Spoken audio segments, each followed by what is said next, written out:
Mais bon, c'est vrai que parfois, comme je dis, on est, je dirais, assailli dans nos pensées. Il y a parfois des choses, parfois du découragement. Il y a parfois des petites choses qui se passent. Et je pense que parfois, comme le dit toujours Roby, je reprends toujours l'exemple, on est en trois parties.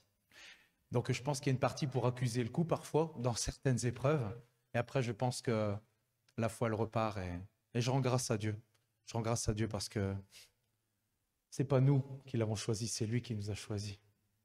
Et c'est vrai que j'ai été moi-même chamboulé au travers de ce que j'ai préparé aujourd'hui. Et je pense qu'au travers des chants, ça s'est un petit peu ressenti. Je ne me rendais pas compte à quel point, j'ai la notion, mais je ne me rendais pas compte à quel point Israël est important aux yeux de Dieu. Et c'est en étudiant, c'est en me laissant guider par le Saint-Esprit que j'ai vu à quel point, que j'ai vu l'importance, que j'ai vu la portée prophétique, que j'ai vu beaucoup de choses. Et je vais partager beaucoup de choses avec vous aujourd'hui. J'ai une tête, c'est vrai, comme ça, parce que j'ai beaucoup d'informations, mais ça en vaut la peine.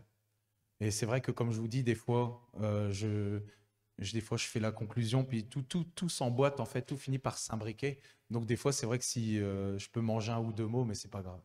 C'est le principal, c'est qu'on puisse comprendre. Ah, on a un Dieu extraordinaire quand même. C'est vrai que j'ai mis ça pour titre, à modifier peut-être par la suite. J'ai mis Israël, horloge de l'humanité. Ça, je pense qu'on le sait tous. Et c'est sûr que, comme je le disais, au vu de tout ce qui se passe actuellement, j'ai été conduit à parler vraiment aujourd'hui du rôle important d'Israël et celui de l'Église.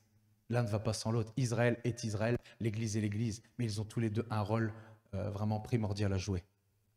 Et c'est vrai que beaucoup de chrétiens ont une bonne connaissance de Jésus et du plan rédempteur du Père pour l'Église dans le Nouveau Testament.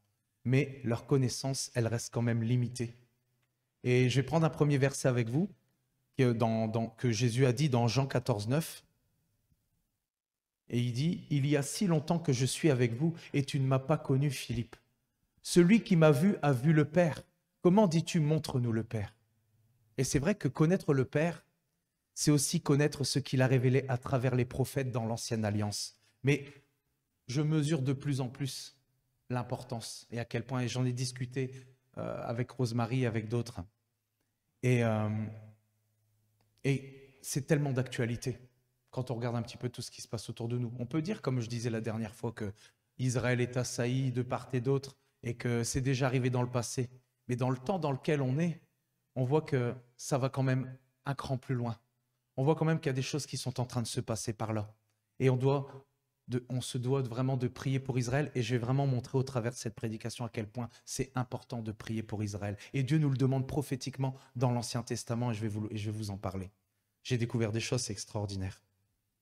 Et le plan du Père était bien sûr d'envoyer son Fils mourir pour nous, pour porter le péché du monde, qui jusque-là était encore privé de la gloire de Dieu. C'est vrai, avant que la grâce n'arrive, nous étions tous privés de la gloire de Dieu. Et je vais prendre avec vous Éphésiens 2,12 qui nous le confirme, qu'il y avait seulement une alliance qui était faite à ce moment-là avec le peuple élu du cœur de Dieu. Souvenez-vous que vous étiez en ce temps-là sans Christ, privés du droit de cité en Israël, étrangers aux alliances de la promesse, sans espérance et sans Dieu dans le monde. Et c'est vrai qu'on voit à travers ça que, au niveau de la portée prophétique, au niveau d'Israël, c'est bien plus profond. Comme je dis, voilà, beaucoup ne connaissent pas la portée, ils ont une faible connaissance du Père en fait. Et je m'en rends compte. De l'importance d'Israël aux yeux du Père dès le commencement. De la dimension prophétique concernant Israël dans ces temps de la fin décrite dans l'Ancienne Alliance. Car le peuple juif, et ça on en a déjà parlé, est l'horloge de l'humanité. Et nous ne devons pas négliger que cette terre où l'Éternel, justement que cette terre où l'Éternel est, il y a placé son nom. Et on le voit aussi dans le psaume où il dit ce verset. Et je vais prendre avec vous maintenant Jean 4, 22, 23. Et on va s'attarder sur une partie du verset. Vous adorez ce que vous ne connaissez pas. Nous adorons ce que nous connaissons, car le salut vient des Juifs. Mais l'heure vient, et elle est déjà venue, où les vrais adorateurs adoreront le Père en esprit et en vérité, car ce sont là les adorateurs que le Père demande. Et c'est vrai qu'on avait déjà parlé de ce verset, que le mot, quand il dit « mais l'heure vient », c'était quand à un moment donné, Jésus s'adressait à la Samaritaine qui disait « Nos pères ont adoré sur cette montagne ». Mais l'heure venait où Jésus allait donner sa vie sur la croix et où nous n'allions plus adorer sur un objectif fixe. On pourrait l'adorer en tout temps, en tout lieu et partout, par le Saint-Esprit qui nous a été envoyé. Amen. Mais c'est pas là que je voulais en venir, mais je voulais un peu épiloguer. Je veux m'arrêter à « car le salut vient des Juifs ». Et c'est vrai que Jésus ici parle à cette Samaritaine en faveur du peuple d'Israël, car c'est de lui que devait naître le Messie. Et la parole nous dit dans Actes 12, 23, c'est de la postérité de David que Dieu, selon sa promesse, a suscité à Israël un sauveur, qui est Jésus.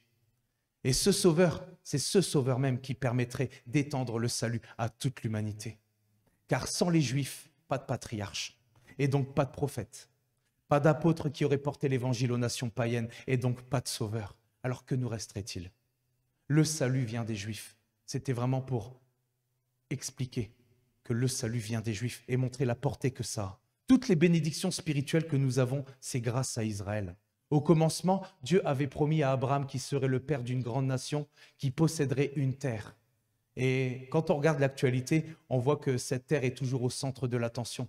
Et d'ailleurs, c'est vrai que je regardais un petit peu, il y a quelqu'un qui disait qu'il y avait un chef du Hamas qui a dit « Jérusalem est le cœur du combat ». Ben oui, et cela se comprend pourquoi. Parce que je vais vous expliquer par un psaume, par le psaume 132, 13, 14, qui nous dit « Oui, l'Éternel a choisi Sion, il l'a désiré pour sa demeure. C'est mon lieu de repos à toujours, j'y habiterai, car je l'ai désiré. » Donc Jérusalem est le lieu où Dieu a sa demeure et Satan veut l'usurper. Et quand on dit usurper, c'est s'approprier sans droit. Car nous savons qu'il voulait être, déjà dès le commencement, il voulait être l'égal de Dieu. Et il veut y placer aussi, je dirais, sa demeure. Si vous regardez ici, on peut le voir par rapport à ce qui va se passer pendant la tribulation. Parce que si vous voulez, ici, on parle de la reconstruction du 3e temple et on parle d'un moment donné où l'Antéchrist va venir lui-même, et on appelle ça l'abomination de la désolation, il va venir lui-même dans ce temple et se proclamer lui-même Dieu. Donc, il va vouloir vraiment usurper, venir sans droit, comme s'il était le Dieu d'Israël, alors que nous avons le vrai Dieu d'Israël. J'ai mis Dieu avec un petit D là, pour bien différencier. Et c'est terrible parce qu'il va se proclamer lui-même Dieu, mais ça va être pour un temps très limité. Et donc, comme je disais, Dieu avait promis à Abraham qu'il serait le père d'une grande nation, qu'il posséderait une terre, serait béni. Donc Dieu avait révélé qu'Israël serait son peuple élu. Il a dit d'ailleurs que ceux qui touchent Israël touchent la prunelle de son œil. Et ça, il l'a dit dans sa parole. Et c'est vrai que j'ai regardé un petit peu cette expression. Et en fait, la prunelle, elle nous parle de la pupille de l'œil. Et c'est elle qui s'oriente vers ce qu'elle fixe du regard, en fait. Et donc, ce qui veut dire en fait que Dieu a ses yeux fixés constamment sur Israël et il y tient au plus haut point. Amen. C'est vraiment pour mesurer parce que j'ai vu beaucoup de chrétiens, je dirais, renier Israël, dire vraiment des inepties, dire vraiment des conneries. En parlant d'Israël, ça va, conneries, ça passe encore ça. Et ils disent vraiment des bêtises concernant Israël, comme quoi que l'Israël de maintenant n'était plus le peuple de Dieu, qu'on entend même certains en Israël qui voudraient voir justement un État palestinien venir sur l'État d'Israël, alors que ça n'arrivera jamais. Dieu l'a dit dans sa parole, ça n'arrivera pas ça. Et il y en a beaucoup qui renient Israël parce qu'ils se désinforment, ils regardent des intox, comme on dit. Et le monde nous parle de fake news alors que c'est eux-mêmes qui les créent, mais on va en parler justement un petit peu plus loin. Oh là là, c'est terrible.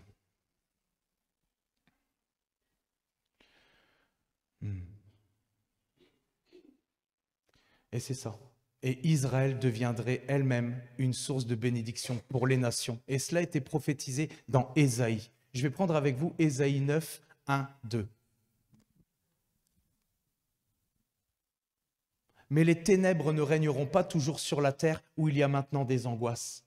Si les temps passés ont couvert d'opprobre, donc de honte, le pays de Zabulon et le pays de Nephtali, les temps à venir couvriront de gloire la contrée voisine de la mer, au-delà du Jourdain, le territoire des gentils. Le peuple qui marchait dans les ténèbres voit une grande lumière. Sur ceux qui habitaient le pays de l'ombre de la mort, une lumière resplendit. Amen. Et c'est vrai que la Galilée fait partie des territoires de Zabulon et de Nephtali. Et c'est le lieu justement où Jésus a passé sa jeunesse. Et en plus, c'est dans ce territoire qu'il y a consacré une grande partie de son ministère. Et Nazareth, où il a grandi, se trouve dans le pays de Zabulon. Incroyable, incroyable. Quand j'ai regardé ça, en plus, ce qui est bien, c'est que Jésus le confirme dans la Nouvelle Alliance. Et je vais vous le montrer. Le prophète Ésaïe promet que dans l'avenir, la honte qui pesait sur la Galilée serait changée en gloire. En plus de tout cela, Jésus, justement, j'allais dire, confirme la prophétie dans le Nouveau Testament, dans Matthieu 4, 12, 16. Et il dit, Jésus, ayant appris que Jean avait été livré, se retira dans la Galilée. Il quitta Nazareth et vint demeurer à Capernaum, situé près de la mer, dans le territoire de Zabulon et de Nephtali, afin que s'accomplît ce qui avait été annoncé par Ésaïe le prophète. Le peuple de Zabulon et de Nephtali, de la contrée voisine de la mer, du pays au-delà du Jourdain et de la Galilée des gentils, ce peuple, assis dans les ténèbres, a vu une grande lumière. Et sur ceux qui étaient assis dans la région de l'ombre et l'ombre de la mort, la lumière s'est levée. Amen. Et c'est vrai qu'au début de l'ère chrétienne, le mot galiléen, je dirais, était synonyme de chrétien. Et c'est d'ailleurs comme cela que les chrétiens disciples de Christ étaient appelés. Et d'ailleurs, quand Jésus est monté à la droite du Père, il y a les deux anges qui ont regardé les disciples en bas, qui ont dit « homme galiléen ». Et désormais, c'est ainsi qu'en Jésus, la bénédiction d'Abraham touche aussi les non-juifs et que nous recevons par la foi l'Esprit qui avait été promis. Toutes les nations du monde ont été bénies en Israël. Ça, il faut bien le comprendre. Et aussi pour ceux qui nous regardent, parce que je pense qu'il y en a beaucoup qui comprennent ici à quel point on doit être, je dirais, dans une attitude de gratitude par rapport au salut qui a été présenté à travers Israël. Ouais, j'ai du mal à trouver mes mots, mais c'est pas grave. Où est-ce que j'en étais maintenant ? Et c'est ça, toutes les nations du monde ont été bénies en Israël. Nous sommes aussi devenus la descendance d'Abraham. Amen. Ouais, il y a beaucoup d'informations, hein, et là, c'est que le début. Hein. Oh oui, nous avons été adoptés, nous sommes les enfants d'Abraham adoptés en Jésus-Christ. Et je vais prendre avec vous maintenant Genèse 12, 2, 3. Et là, c'est plus aussi une mise en garde vis-à-vis vraiment de ceux qui renient Israël. Je ferai de toi une grande nation et je te bénirai. Je rendrai ton nom grand et tu seras une source de bénédiction.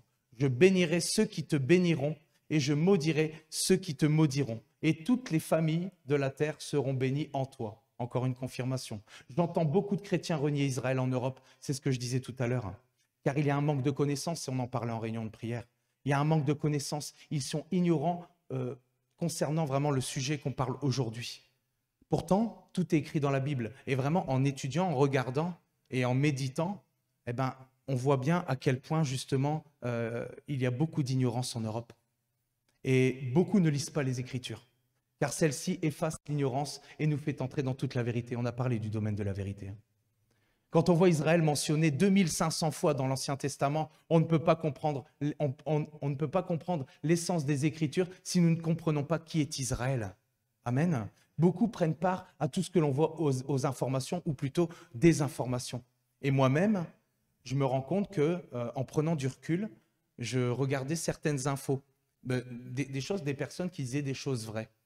Et là, je me rends compte que ces personnes-là, tous, sans exception, à part une seule, eh ben en fait, je me rends compte qu'ils renient Israël, en fait.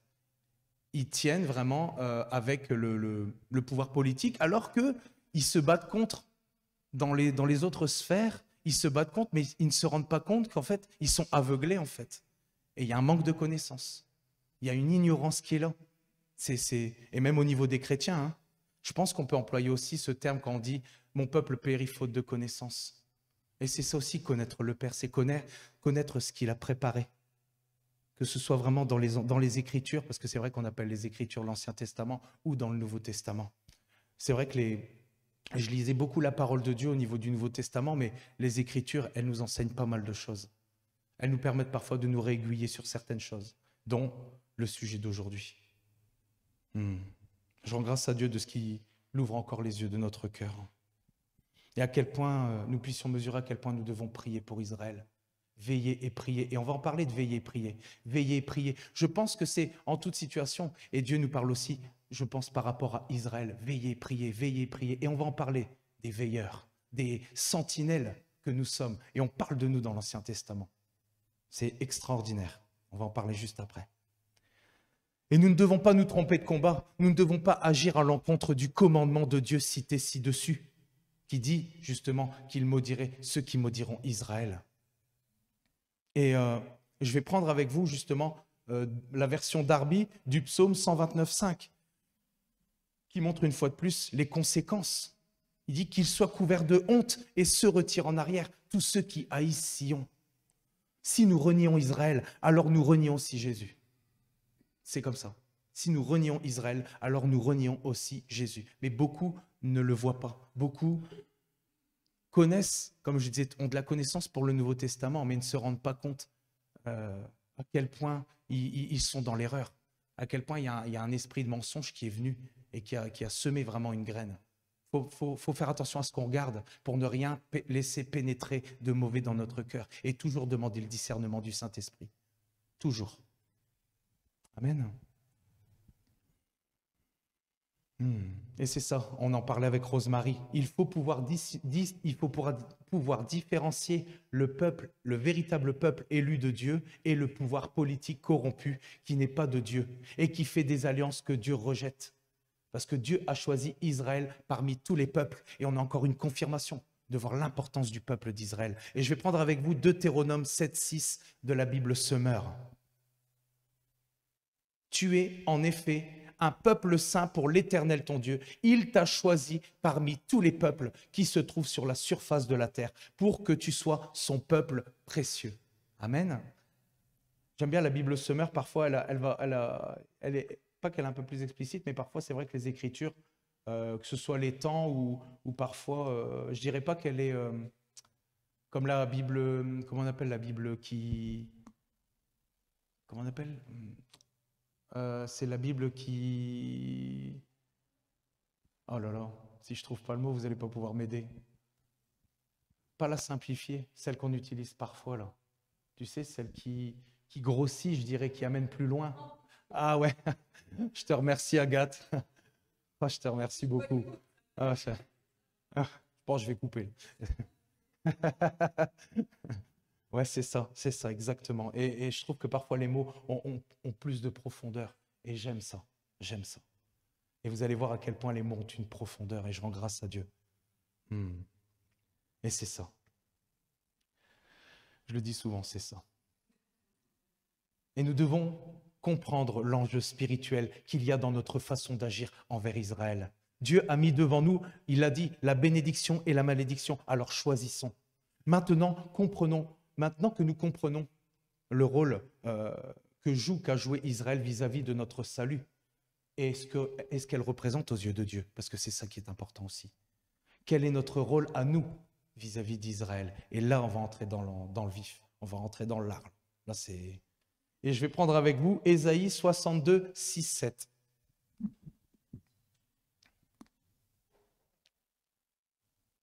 Sur tes murs, Jérusalem, j'ai placé des gardes. Ils ne se tairont ni jour ni nuit.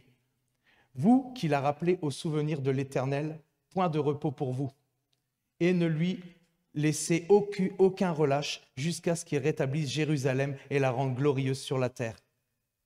Et c'est vrai que tout à l'heure, c'est vrai que ce chant est venu, mais ce n'était pas pour rien. Nous avons chanté « Nous n'aurons pas de répit en attendant ton royaume, tu as mis des gardes sur les murs ». Et c'est vrai que à la fin du chant, dans le chant, on parle de ceux des perdus qui sont au dehors, on parle de prêcher la bonne nouvelle, mais je pense qu'il ne faut pas perdre de vue Israël. Et ça s'adresse justement à nous, ce verset. Et vous allez voir, parce que à l'époque, c'est ça. Et qui sont ces gardes? C'est ça que j'oublie. Qui sont ces gardes? À l'époque, les Juifs qui croyaient en Jésus étaient qualifiés de un petit peu de termes grecs, mais ça va aller. De Nazaroi, donc les Nazaréens. Et d'ailleurs, je me souviens que j'ai regardé un petit peu dans la parole de Dieu, Paul a été qualifié par le souverain sacrificateur Ananias comme étant le chef de la secte des Nazaréens, ou en hébreu des Notzrim. Et ça, j'en ai parlé avec Rosemary. Et ce qui est vraiment intéressant, c'est qu'aujourd'hui, en Israël, les Notzrim sont les chrétiens non juifs. Et justement, le mot garde nous parle de veiller, de garder et de protéger. Et en hébreu, on parlera de Notzrim. Nous sommes donc les Notzrim. Nous sommes ces gardes qui avons été mis sur les murs pour intercéder pour Israël. Amen. Eh bien ça, quand j'ai découvert ça, c'était extraordinaire. Et l'Église a un rôle prophétique à jouer, celui d'être une aide envers Israël à travers la prière et l'intercession. Et je vais prendre maintenant avec vous Ésaïe 62:1. Pour l'amour de Sion, je ne me tairai point. Pour l'amour de Jérusalem, je ne prendrai point de repos jusqu'à ce que son salut paraisse comme l'aurore et sa délivrance comme un flambeau qui s'allume. Demandons à Dieu que cet amour grandisse en nous pour Israël. Et c'est ça, je vais encore demander à Dieu aujourd'hui que l'amour grandisse en nous pour Israël, qu'il puisse déverser plus de son amour en nous pour que nous puissions prier et intercéder, être une aide pour Israël, pour veiller et prier pour cette nation. Amen. Mettons-nous en peine pour cette nation qui a tant besoin d'intercesseurs, qui a tant besoin de salut. C'est aussi cela, prier les uns pour les autres, aimer son frère. C'est ça qu'on dit, on parle d'aimer son frère, aimer sa sœur. Et nous sommes devenus un peuple avec le peuple d'Israël. Et c'est Éphésiens 2,14 qui nous le dit. Car il est notre paix, lui qui des deux n'en a fait qu'un et qui a renversé le mur de séparation, l'inimitié. Et c'est vrai que nous, les gentils ou les païens, qui étions comme des rameaux d'olivier sauvages, ça on en a parlé aussi, nous avons été greffés sur l'olivier cultivé qu'est Israël. Et par là même, nous participons à la sève divine, c'est-à-dire aux promesses qui ont été faites aux racines. Ces racines qui sont les patriarches. On parle d'Abraham, Isaac, Jacob, David. Alors suis-je le gardien de mon frère? Parce qu'on en parle, ça des fois on entend cette expression. Suis-je le gardien de mon frère? Oui. Oui. Ah, c'est sûr que si on prend Abel et Caïn, ça a mal fini. Mais nous sommes le gardien de nos frères. Amen. Nous sommes les gardiens de nos frères. Et tout comme nous prions les uns pour les autres dans l'Église, pour les perdus autour de nous dans cette ville, ce pays, nous ne devons pas oublier nos frères et sœurs juifs. Amen. Et c'est vrai que cette prédication, elle a vraiment été faite pour mesurer l'importance de prier pour le peuple d'Israël. Même moi-même, je me rendais compte que je priais souvent les uns pour les autres, pour l'Église, pour le réveil, mais je pense qu'au travers de la prière pour Israël, il y a des bénédictions dans les lieux célestes qui retombent sur l'Église. Amen.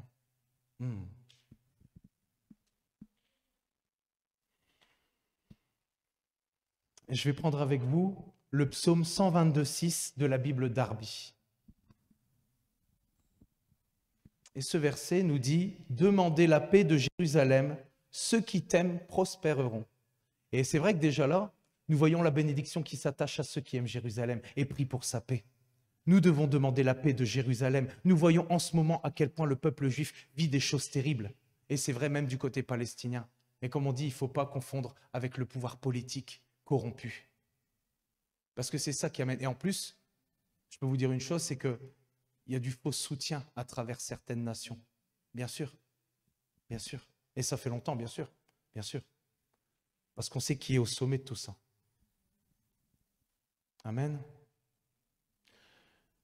Et je pense aussi que ce verset, il possède une autre signification. Parce qu'il nous parle de paix, mais je pense qu'il nous parle aussi de réclamer la paix entre le cœur des Juifs et le cœur du Père, à travers le salut en Jésus. J'ai entendu, et c'est vrai, ça je le lis parce que j'ai entendu un témoignage de Derek Prince qui venait justement corroborer ce que je dis là. J'ai entendu un témoignage de Derek Prince quand il était à Jérusalem. En fait, il dormait et vers 2h du matin, il s'est réveillé excité. Il s'est réveillé avec un sentiment d'excitation et il ne savait pas. Alors, il demandait au Saint-Esprit qu'est-ce que ça voulait dire. Et en fait, c'est le Saint-Esprit qui lui faisait ressentir cela. Et il a demandé pourquoi. Et la réponse qu'il a eue était que ce qu'il ressentait, tout le ciel le ressentait. Et lui, il dit, mais pourquoi tout le ciel ressentait cette excitation? Il dit, parce que Jésus lui-même le ressentait. Et comme Jésus ressentait ce sentiment, c'est tout le ciel qui se réjouissait avec Jésus. Et la réponse, lui, il se demandait quoi? Il dit, mais comment ça se fait? Et la réponse que Derek Prince a reçue, c'est parce qu'il va bientôt être réconcilié avec ses frères. Il va bientôt être réconcilié avec ses frères. car il a été séparé, rejeté et haï d'eux pendant plus de 2000 ans. Mais Jésus les aime encore comme ses frères. Et il n'a qu'une seule envie, c'est d'être réconcilié avec eux. Quand je vous ai dit ça, je sentais vraiment la présence de Dieu, le Saint-Esprit qui était là quand j'étais en train d'étudier ça. Et ce moment, mes amis, est très très proche. Et ça va même plus loin. Parce que si vous voulez, on nous parle de l'image de Jésus qui est vraiment bien reflétée à travers Joseph. On voit Joseph qui avait une relation particulière avec son père. Et ses frères ont été jaloux de Joseph. Et Joseph a été emmené captif, il a été vendu et il a été acheté par un fonctionnaire de Pharaon, Potiphar. Et quand il s'est retrouvé là-bas, c'était quelqu'un qui était fidèle en toutes choses. Et on pouvait lui demander, on pouvait tout lui demander, il était fidèle, il était là. Et d'ailleurs, ça lui a même coûté parce qu'il s'est enfui, il n'a pas accepté de coucher avec cette femme, mais on va passer le détail, il s'est enfui, il s'est retrouvé en prison. Et là, en prison, eh ben, il a quand même eu les rênes, parce que c'était comme ça, Dieu était avec lui. Et quand il est sorti de là, c'est parce qu'il y avait eu un songe qui avait été reçu. Et lui, il a demandé. Et en fait, il a reçu la révélation et il s'est retrouvé à la droite de Pharaon. Il s'est retrouvé à la droite de Pharaon. Et qu'est-ce qui s'est passé? Il a fini par pardonner ses frères. Quand ils sont revenus à lui, il a pardonné ses frères et il a demandé aux païens, enfin, c'était pas des païens, il a demandé aux Égyptiens de partir. Et c'est vrai que c'est la même chose pour le Seigneur. Le Seigneur a été trahi. Il a été tué. Ses frères l'ont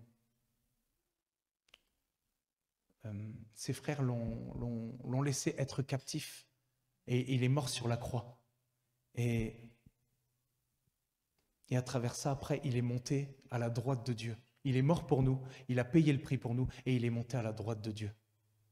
Et ici, qu'est-ce qui va se passer? Il attend vraiment cette réconciliation avec ses frères.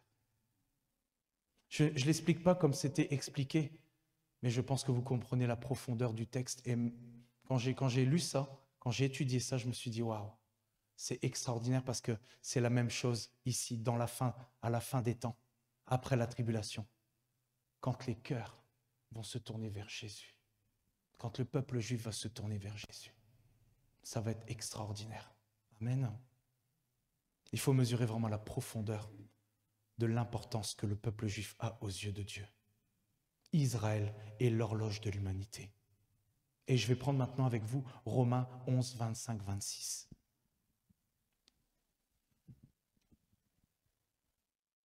Car je ne veux pas, frères, que vous ignoriez ce mystère, on parle d'un mystère, afin que vous ne vous regardiez point comme sages. C'est qu'une partie d'Israël est tombée dans l'endurcissement, jusqu'à ce que la totalité des païens soit entrée. Et ainsi, tout Israël sera sauvé, selon qu'il est écrit, le libérateur viendra de Sion, il détournera de Jacob ses impiétés. Ici, Dieu nous parle d'un mystère. Il ne nous parle pas ici du rejet d'une partie du peuple hébreu, mais de la mise sur la touche provisoire, temporaire, d'une partie du peuple d'Israël, de son aveuglement vis-à-vis du Messie qui est Jésus, jusqu'à ce que nous, les gentils, jusqu'à ce que nous puissions tous entrer dans le salut, tous ceux qui doivent entrer et qui héritent du salut, tous ceux dont le nom est inscrit dans le livre de vie.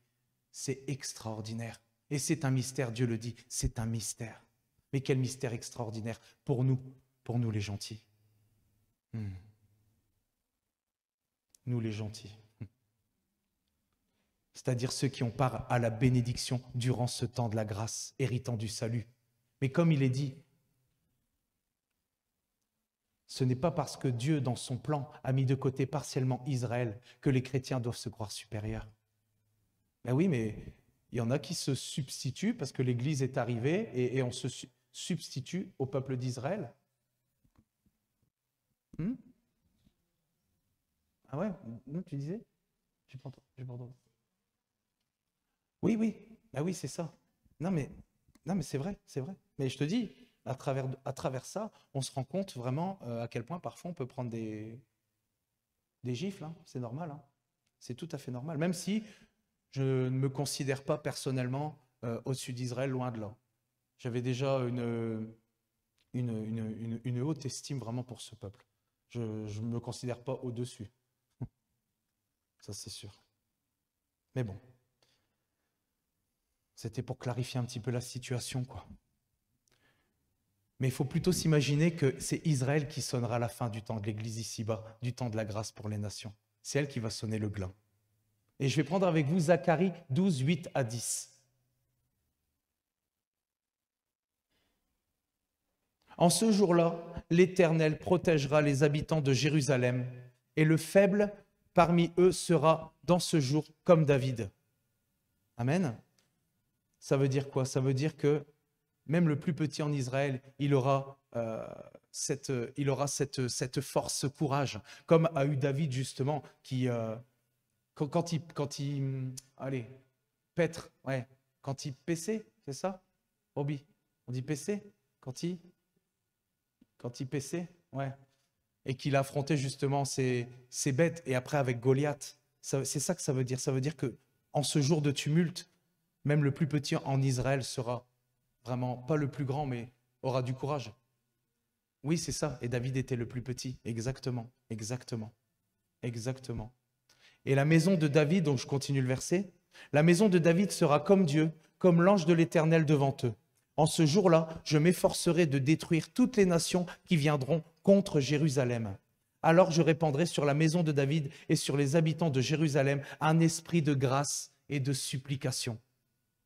Et ils tourneront les regards vers moi, celui qu'ils ont percé. Ils pleureront sur lui comme on pleure sur un fils unique. Ils pleureront amèrement sur lui comme on pleure sur un premier-né.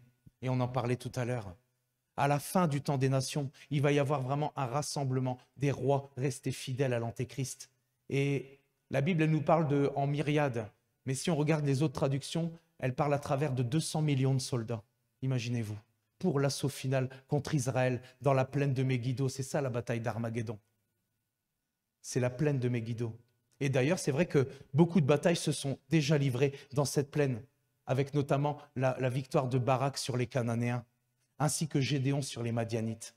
Et Apocalypse 16 nous parle d'un grand tremblement de terre qui fera périr beaucoup de soldats.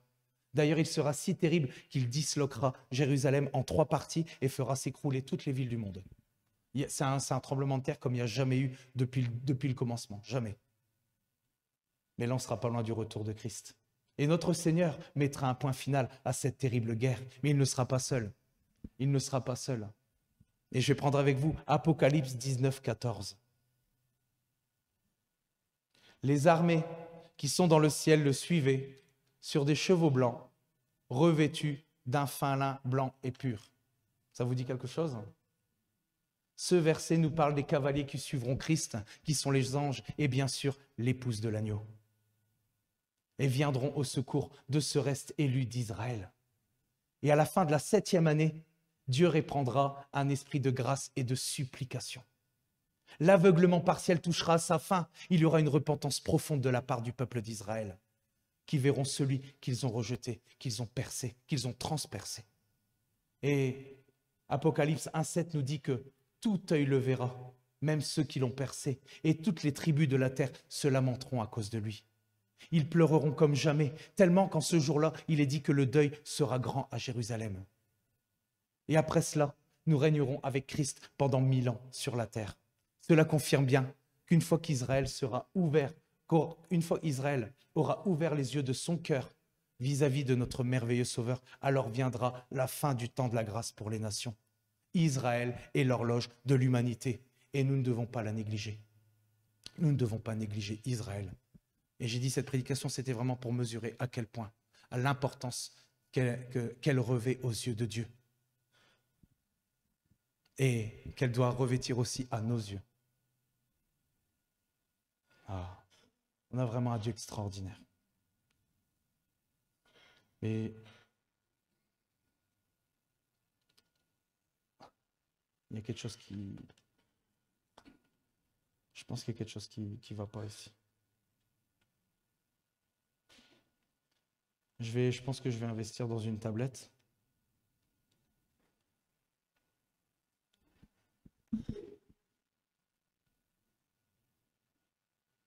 Ah. Ah, si, c'est ça. Si, c'est ça, mais c'est parce que je vais trop vite.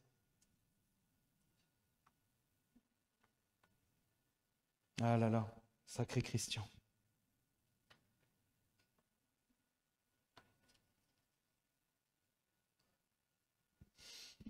Hmm. C'est ce que je disais tout à l'heure. Israël est Israël. L'Église est l'Église.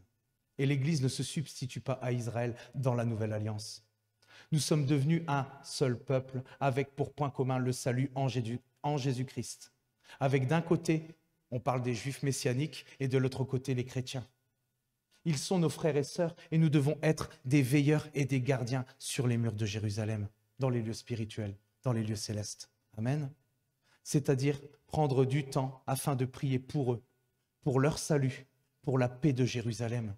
Nous devons être dans une attitude de reconnaissance pour tout ce qui a concouru en notre faveur à travers le peuple juif.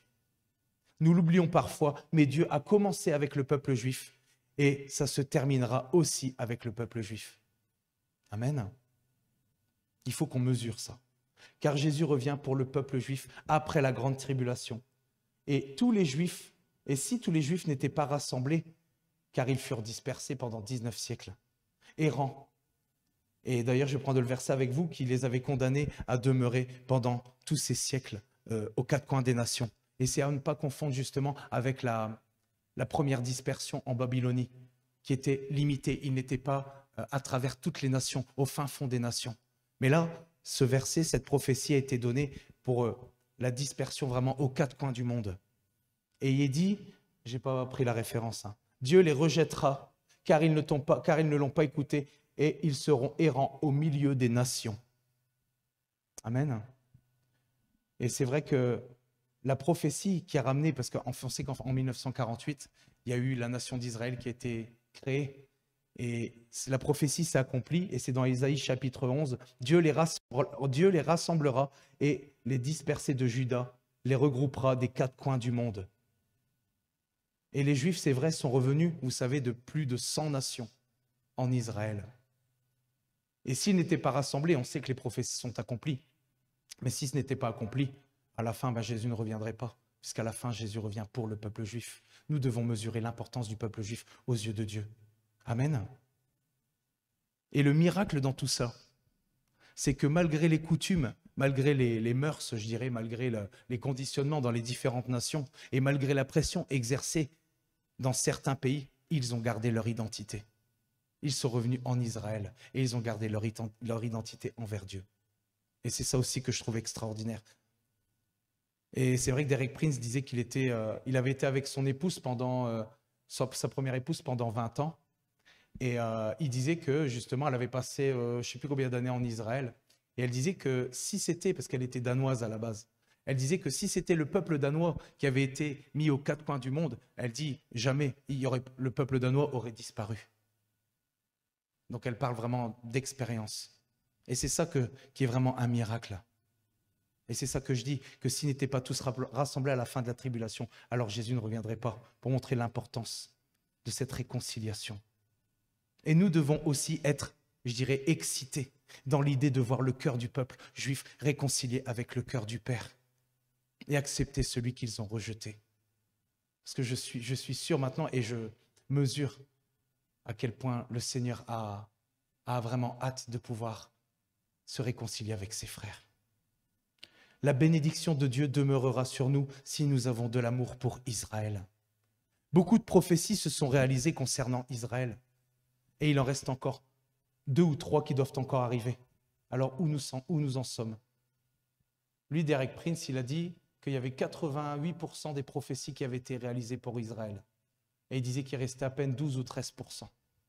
À savoir le fait que Israël serait une coupe d'étourdissement et que toutes les nations allaient venir contre elle. Ce n'est pas encore arrivé.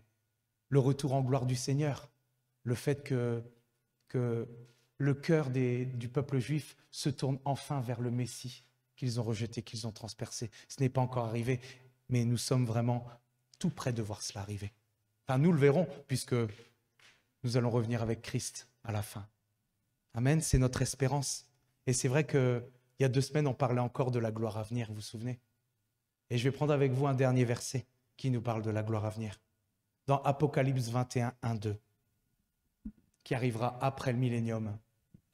Puis je vis un nouveau ciel et une nouvelle terre, pour montrer l'importance de Jérusalem. Car le premier ciel et la première terre avaient disparu et la mer n'était plus. Et je vis descendre du ciel, d'auprès de Dieu, la ville sainte, la nouvelle Jérusalem, préparée comme une épouse qui s'est parée pour son époux. Amen. Nous devons mesurer à quel point, et je n'arrête pas de le répéter, c'est vrai, et même pour tous ceux qui nous regardent, à quel point Israël est l'horloge de l'humanité, à quel point Israël est précieux aux yeux de Dieu, et que nous devons bénir et non maudire, que nous ne devons pas écouter vraiment toutes ces infos, ces intox qui passent ça et là, de ne pas confondre le pouvoir politique avec le peuple précieux d'Israël, le véritable peuple d'Israël. Pas ceux qui se disent juifs, mais qui font le contraire et qui ne sont pas réellement du peuple de Dieu. Amen. C'est ça que je voulais vous apporter aujourd'hui. C'est vrai que ça a été un petit peu vite et je dois apprendre encore à aller plus doucement, mais je pense que le cœur, la profondeur de ce que je voulais vous apporter est passé. Et moi, j'ai mesuré à quel point c'était vraiment profond ce que le Saint-Esprit m'a permis de découvrir au travers de cette prédication.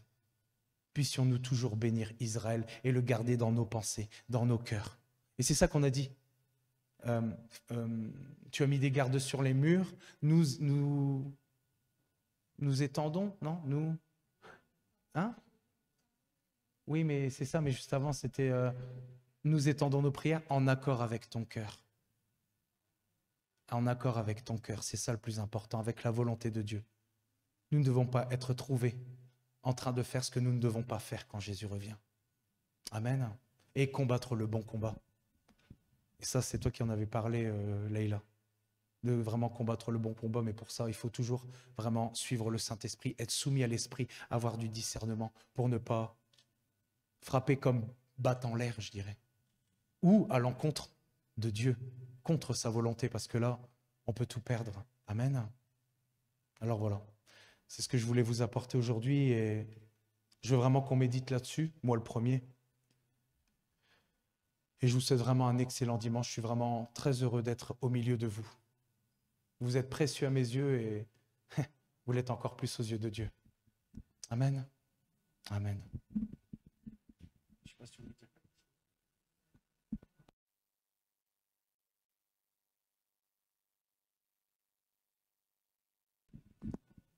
Ah, ça dépend de la pertinence. Non, en fait, parce que tantôt, Agathe disait aussi, on ne sait pas toujours comment prier pour Israël.